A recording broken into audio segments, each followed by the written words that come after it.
어제 어제가 무슨 날인가요? 3.1절.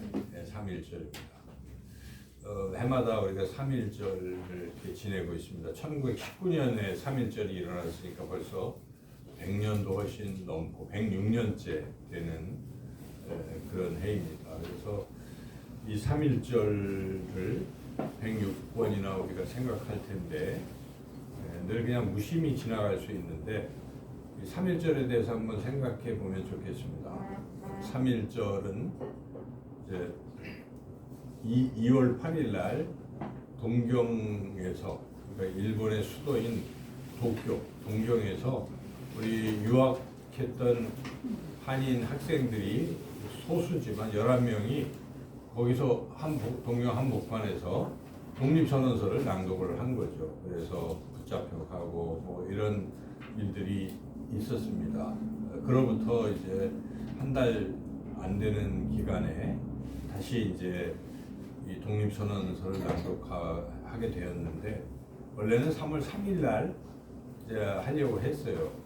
고정이 승하하고 뭐 특별한 그런 날이기 때문에 그때 이제 하려고 했는데, 이제 종교가 이렇게 같이 연합하자는 흐름들이 있어서 천도교에서는 그날은 좀 피하자, 뭐 그랬고, 또 기독교는 또 그래서 3월 2일 날 하자 했는데 3월 2일이 주일이었어요. 그래서 기독교가 그건 또 안 되지 않냐 해서 결국 하루 더 당겨서 3월 1일 지금 토요일, 우리하고 지금하고 똑같아요. 보니까 토요일 날 이제 그걸 한 거죠. 그래서 33명의 우리 기독교인이 16명이 포함되고 천도교 또 불교 이렇게 모여서 독립선언서를 낭독을 했습니다.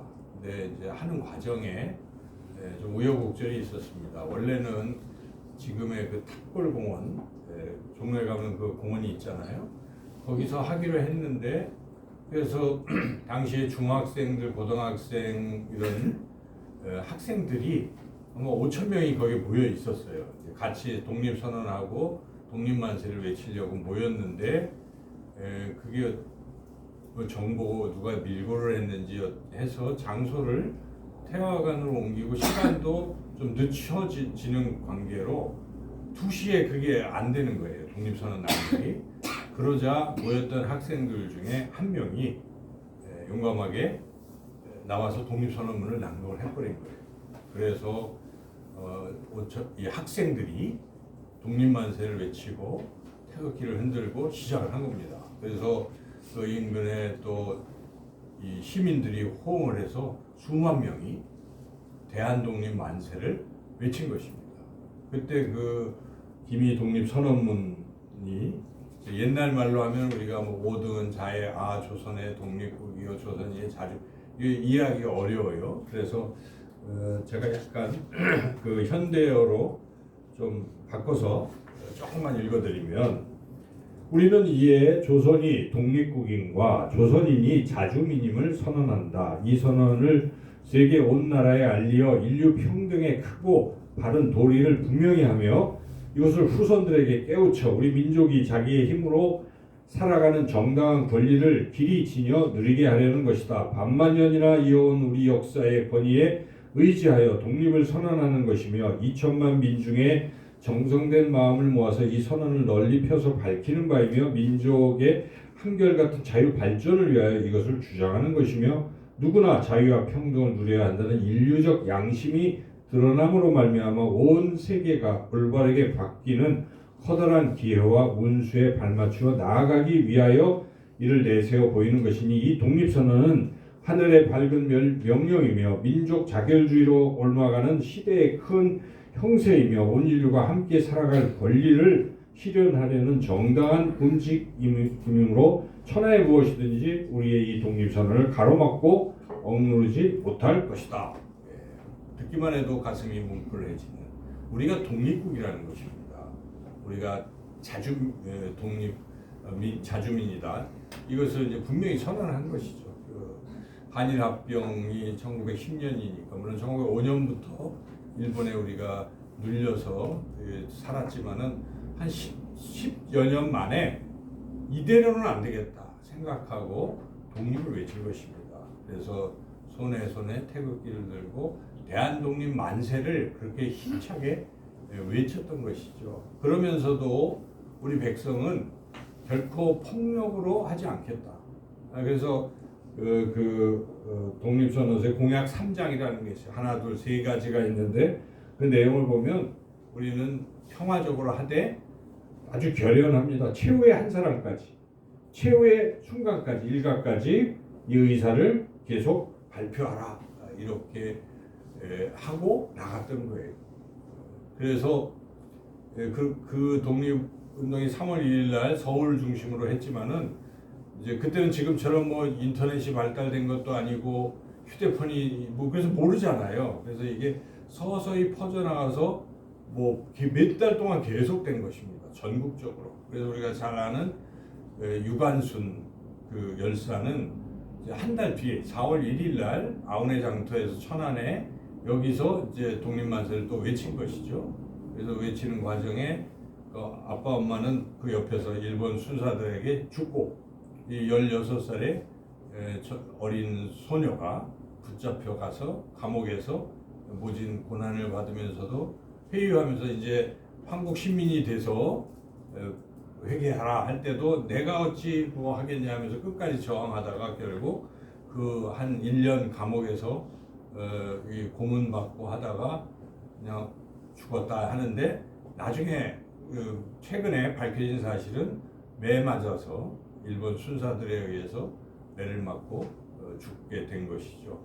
그래서 그런데 이 과정을 우리가 생각해 보면 유관순 열사만 죽은 게 아니에요. 사실은 이제 이화학당 중심으로 한 사람을 그렇게 띄워서 이제 그런 것들이 있지만 그때 죽은 사람의 수가 7,500명입니다. 그래서 7,500명이 고문도 받고 그 즉시 총에 맞아 죽기도 하고 그 많은 사람이 죽은 것입니다. 감옥에 갇히고 뭐 한 5만 명이 체포되고 근데 그게 우리나라에서뿐만 아니라 해외 동포들 또 곳곳에 계속 외친 거예요. 대한독립 만세를 저항하지 않고 그때는 그렇게 평화적으로 외쳤던 것입니다.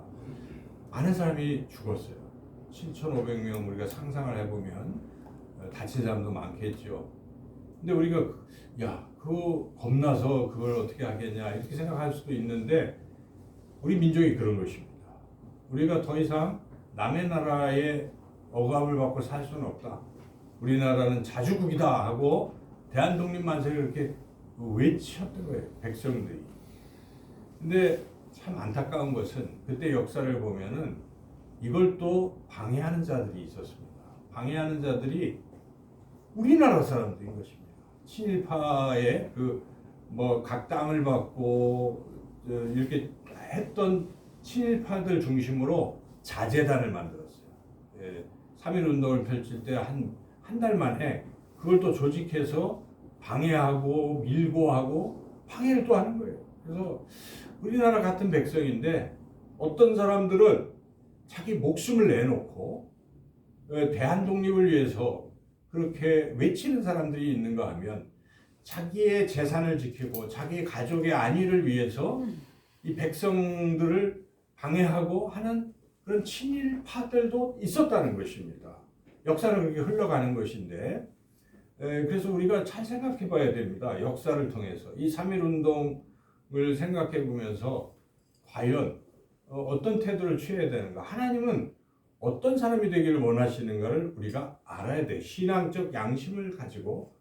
오늘 본문이 말씀하시는 것은 자기의 생명을 주고라도 남을 위해서, 이웃을 위해서, 크게는 나라와 민족을 위해서 생명도 아낌없이 내어놓는 것이 우리 주님의 사랑을 받은 사람들의 마땅한 태도다라는 것입니다. 오늘 본문은 바로 우리 예수님께서 그것을 제자들에게 분명히 해주시는 그런 말씀인 것입니다. 오늘 본문 가운데에 우리가 읽은 가운데에 13절 같이 한번 읽겠습니다. 사람이 친구를 위하여 자기 목숨을 버리면 이보다 더 큰 사랑이 없나니 하고 예수님은 이게 얼마나 귀한 것인가. 자기만을 위해서 사는 것이 아니라 자기 가족만을 위해서 사는 것이 아니라 친구, 이웃, 나라를 위해서 희생할 수 있는 것은 정말 귀한 사랑이라는 것입니다. 이것이 바로 계명이라는 것입니다. 그래서 예수님께서 자기의 계명이 무엇인지를 제자들에게 분명히 말씀하시잖아요. 12절 읽어보겠습니다. 내 계명은 곧 내가 너희를 사랑하는 것 같이 너희도 사랑하라 하는 이것이니라. 사랑하는 것입니다. 이웃을 위해 자기를 희생할 수 있는 것이죠. 이 사랑을 행하라 하는 것입니다. 사랑을 행하는 사람만이 예수님의 친구라 하는 것입니다. 그래서 14절에 계속 그렇게 하라고 예수님 말씀하십니다. 14절도 읽어보겠습니다. 너희는 내가 명하는 대로 행하면 곧 나의 친구라. 명하는 게 무엇이 계속 이어지고 있잖아요. 이웃 사랑하라는 것입니다. 이웃을 위해서 희생하라. 희생적 사랑을 실천하라는 것입니다. 이기적으로 살지 말고 다른 사람을 위해서 뭔가 희생하면서 살라 하는 것이 우리 예수님이 주시는 명령인 것입니다. 그거 하면 그 사람이 바로 내 친구다, 내 제자다 라고 주님이 말씀하시는 것입니다. 그것을 행하는 사람은 이제 더 이상 종이 아니라 친구라고 주님이 격려하고 계십니다. 15절도 읽어보겠습니다. 이제부터는 너희를 종이라 하지 아니하리니 종은 주인이 하는 것을 알지 못함이라. 너희를 친구라 했느니 내가 내 아버지께 들은 것을 다 너희에게 알게 하였습니다. 그리고 계속 친구로서 주님이 명령하는 것을 행하라. 그래서 그 행하는 것의 열매를 맺어라 라고 촉구하는 것이죠. 16절 읽어보겠습니다. 내가 너희가 나를 택한 것이 아니요 내가 너희를 택하여 세웠나니 이는 너희로 가서 열매를 맺게 하고 또 너희로 열매가 항상 있게 하여 내 이름으로 아버지께 무엇을 구하든지 다 받게 하려 함이라. 17절 내가 이것을 너희에게 명하면 너희로 서로 사랑하게 하려 함이라. 분명히 의미가 해석이 되죠. 12절부터 17절까지 한마디로 요약하면 이웃을 사랑하라 하는 것입니다. 이웃을 사랑하되 목숨을 버릴 정도로 희생적으로 사랑하라. 이렇게 말씀하시는 근거는 무엇입니까? 우리 예수님이 우리를 위해서 희생적으로 생명을 주셨기 때문에 내가 너희를 사랑한 것 같이 너희도 그렇게 사랑하라고 말씀하시는 것입니다. 그래서 우리가 기독교인이 무엇인가? 기독교인은 예수님의 사랑을 받은 사람들입니다. 그렇죠. 오늘도 장로님이 참 기도하실 때 우리가 가슴이 뭉클하잖아요. 정말 우리는 죽을 수밖에 없는 죄인이죠. 예수님이 우리를 살리시려고 생명을 주신 것입니다. 그래서 우리가 흘려야 될 피를 대신 흘리신 것입니다. 그래서 우리 죄가 용서함을 받고 우리는 영원한 생명을 얻게 된 것이죠. 이 귀한 사랑을 우리는 늘 받고 생각하고 감사하고 사랑하는 게 그리스도인인 것입니다. 이것을 한시라도 잊는다면 우리는 그리스도인의 정체성을 잃어버릴 것입니다. 늘 우리가 주님이 날 사랑하신다는 그런 믿음 속에 은혜 속에 살아가시기를 주님의 이름으로 축원합니다. 그런데 이 사랑을 받고 뭘 하라는 것입니까? 성경은 뭘 하라고 하는 것입니까? 너도 이와 같이 이웃을 위해서 사랑을 실천하라고 말씀하시는 것입니다. 친구를 위하여 목숨을 버리는 건 큰 사랑이다. 그런 사랑 내가 너에게 주었으니 너희도 그렇게 사랑하라 하는 것입니다. 그렇게 사랑하면 너희가 내 친구가 된다라고 주님 말씀하시는 것이죠. 그래서 우리가 이 오늘 본문을 생각하면서 우리 인생 가운데에 우리는 조금이라도 다른 사람들에게 막 이기적으로 나만 살려고 해치고 해서는 안 될 것입니다. 여러분 그것은 잘못된 인생이에요. 자기가 잘 사는 것, 잘 산다고 하는데 알고 보니까 남을 밟고 남에게 해를 입힌 결과로서 얻어진 것들이라면 그것은 하나님 앞에 갔을 때 결코 칭찬은커녕 거기에 대한 벌을 받게 될 것입니다.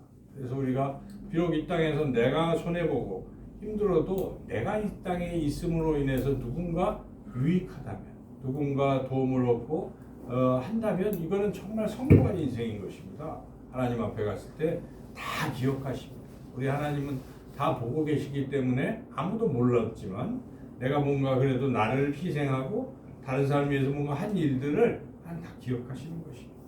그래서 결국 마태복음 25장에 지극히 작은 자 하나에게 한 것이 곧 내게 한 것이다. 내가 다 봤다. 본인은 잊어버려도 다 기억하시고 그것 때문에 너는 양이요 너는 천국에 가는 것이라고 말씀하시는 것입니다.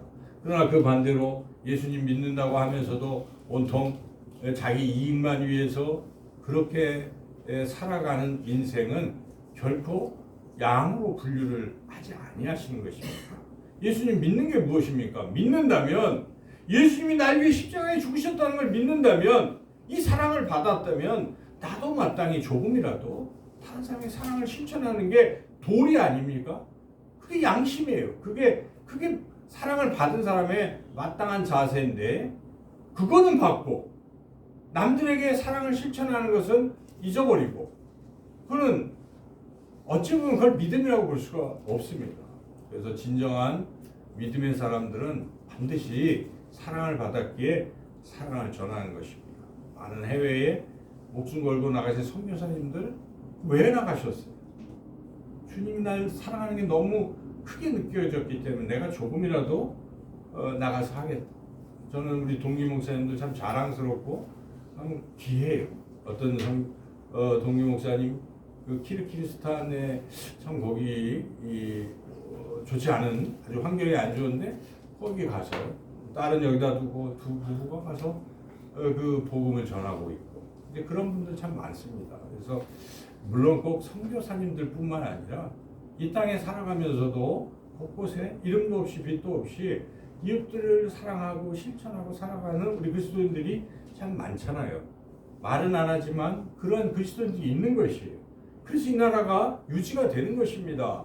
자기의 욕심과 자기의 명예와 자기의 이익을 위해서 예수님을 팔고 유명해지고 그렇게 하는 자들 때문에 대한민국이 서는 것이 아니고 교회가 서는 게 아닌 것입니다. 그래서 정말 우리는 항상 신앙생활을 할 때 하나님 앞에서 하나님이 나를 보시면 어떻게 생각하실까 하는 그런 마음가짐으로 주님이 받은 사랑을 생각하시고 이웃들에게 조그맣지만 사랑을 실천하는 저와 여러분 다 되시기를 주님의 이름으로 축원합니다. 네, 기도하겠습니다. 하나님 3.1절에 정말 예수님을 믿는 그 귀한 진정한 그리스도인들의 그 희생, 또 죽음, 헌신을 통해서 하나님의 은혜로 오늘 우리가 이 자리에 이렇게 독립된 국가로서 세계 10대 강국으로 또 이렇게 평안하게 살아가게 된 줄로 믿습니다. 하나님 3.1절을 또 지낼 때마다 하나님 그런 희생적 사랑을 우리에게 남겨준 귀한 그 것들을 생각하게 하시고 우리도 우리 주님의 사랑을 생각하고 또 우리 믿음의 선배들을 생각하며 이 땅에서 작지만 또 남들에게 해를 끼치는 것이 아니라 작은 유익이라도 끼치며 또 나를 희생하는 그러한 사랑을 실천하는 우리 모두가 되게 하여 주시옵소서. 예수님의 이름으로 기도드리옵나이다. 아멘.